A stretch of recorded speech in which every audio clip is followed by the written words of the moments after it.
Hello everyone, welcome to शिक्षा मंत्रम।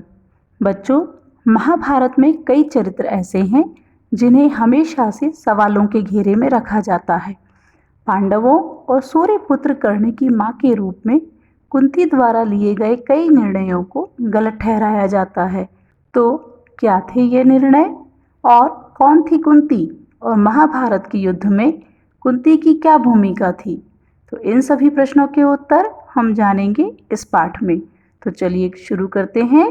पाठ 6, कुंती। यदुवंश के प्रसिद्ध राजा शूरसेन श्री कृष्ण के पितामह थे। इनके प्रथा नाम की कन्या थी। उसके रूप और गुणों की कीर्ति दूर दूर तक फैली हुई थी। शूरसेन के फुफेरे भाई कुंती भोज की कोई संतान न थी।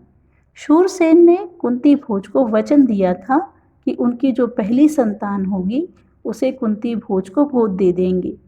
उसी के अनुसार शूरसेन ने कुंती भोज को प्रथा गोद दे दी। कुंती भोज के यहाँ आने से प्रथा का नाम कुंती पड़ गया। तो देखिए, श्री कृष्ण के बारे में तो हम सभी जानते हैं। श्री कृष्ण के दादाजी शूरसेन थे, जो कि यादव वंश के राजा थे। उनकी एक कन्या थी, यानी कि एक पुत्री थी, प्रथा। जब वह पैदा हुई तब राजा शूरसेन ने अपनी बेटी प्रथा को अपने फुफेरे भाई यानी कि बुआ के लड़के कुंती भोज को गोद दे दिया, क्योंकि कुंती भोज के कोई संतान नहीं थी।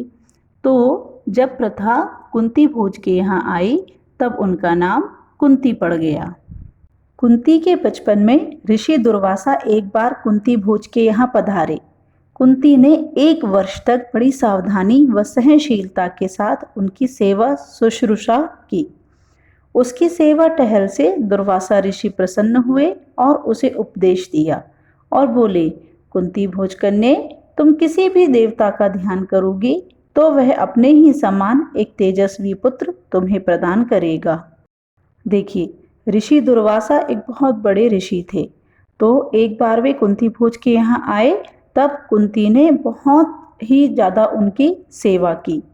तो ऋषि कुंती की सेवा से बहुत प्रसन्न हुए और उसे आशीर्वाद दिया कि वह जिस भी देवता को याद करेगी या ध्यान करेगी तो उस देवता के समान ही उसका एक पुत्र होगा।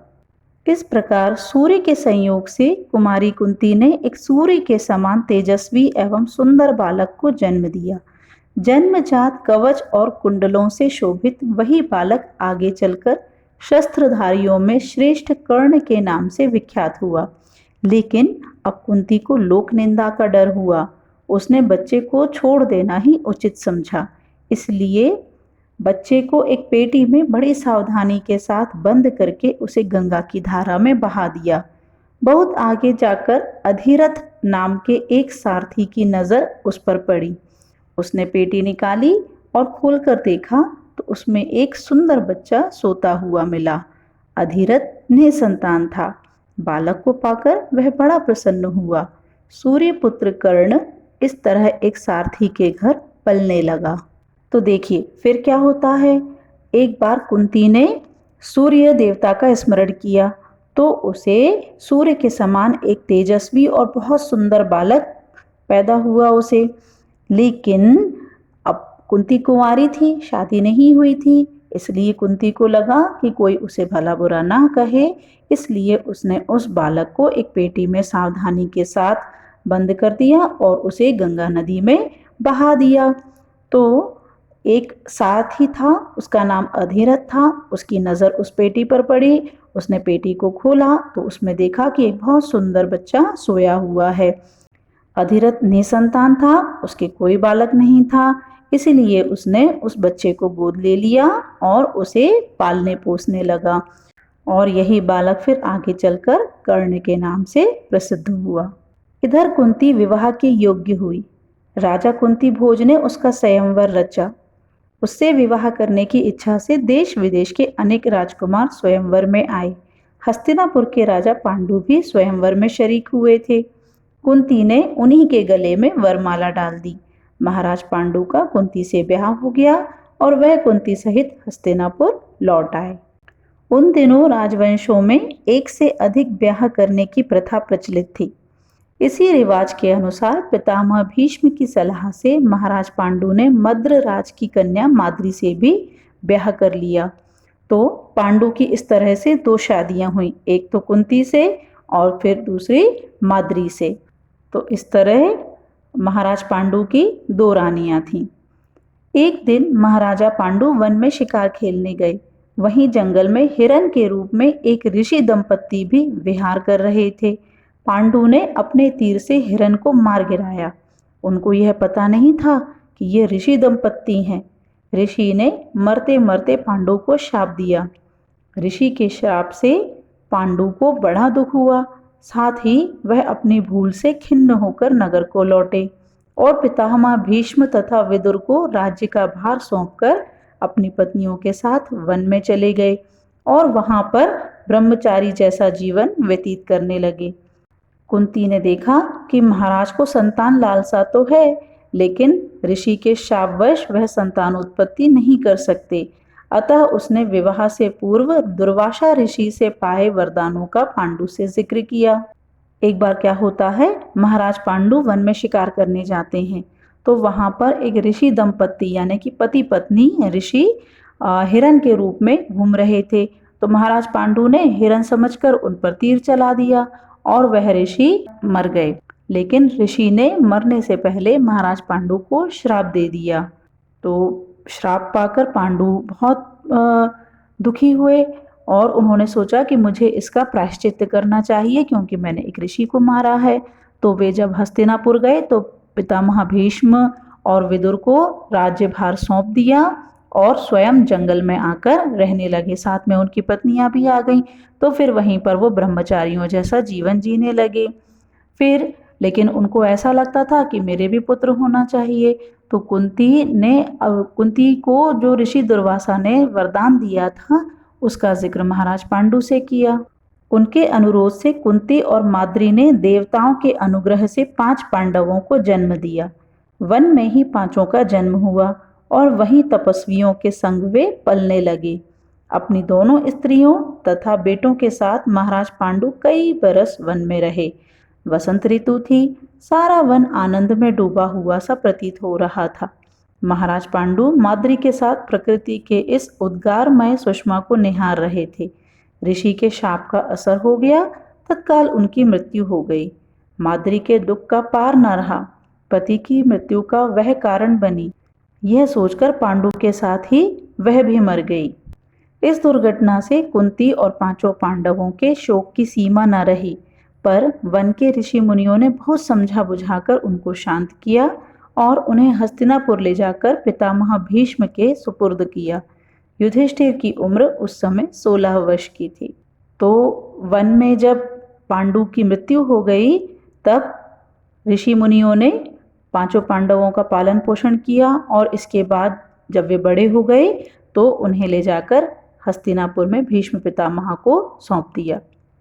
हस्तिनापुर के लोगों ने जब ऋषियों से सुना कि वन में पांडु की मृत्यु हो गई है तो उनके शोक की सीमा न रही। पोते की मृत्यु पर शोक करती हुई सत्यवती अपनी दोनों विधवा पुत्र वधुओं अंबिका और अंबालिका को साथ लेकर वन में चली गईं। तीनों वृद्धाएं कुछ दिन तपस्या करती रहीं और बाद में स्वर्ग सिधार गईं। अपने कुल में जो छल प्रपंच तथा अन्याय होने वाले थे उन्हें न देखना ही संभवतः उन्होंने उचित समझा। अब पांडु की मृत्यु के बाद क्या होता है? जब पांडु की मृत्यु हुई और हस्तिनापुर वालों को ये सब पता लगा तो वे बहुत दुखी हुए। तो महारानी सत्यवती जो पांडु की दादी थी और उनकी दोनों माएं अंबिका और अंबालिका, इनको भी बहुत दुख हुआ और वे समझ गई थी कि हस्तिनापुर में अब कुछ अच्छा नहीं होने वाला है। तो वे ये सब छल कपट और युद्ध नहीं देखना चाहती थी, इसलिए उन्होंने तय किया कि वे वन में जाकर तपस्या करेंगी। तो वे वन में जाकर तपस्या करने लगी और फिर वहीं से स्वर्ग चली गईं, यानी कि उनकी मृत्यु हो गई। तो बच्चों, ये थी कुंती और 5 पांडवों की जन्म की कहानी। अब हम इस पाठ में आए कुछ महत्वपूर्ण बिंदुओं को एक छोटे छोटे से प्रश्नोत्तर के माध्यम से एक बार पुनः दोहरा लेते हैं।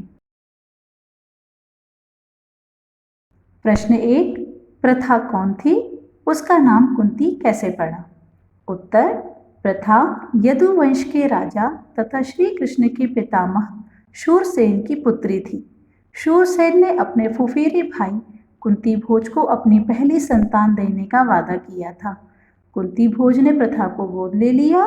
कुंती भोज के यहाँ आने से उसका नाम कुंती पड़ गया। प्रश्न 2, दुर्वासा ऋषि कुंती से क्यों प्रसन्न थे? उन्होंने प्रसन्न होकर उसे क्या वरदान दिया? उत्तर, कुंती ने दुर्वासा ऋषि की 1 वर्ष तक बड़ी सहनशीलता के साथ सेवा की थी।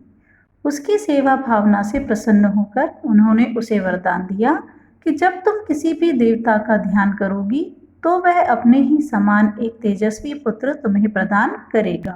प्रश्न 3, जन्म देने के बाद भी कुंती अपने पुत्र को क्यों न अपना सकी?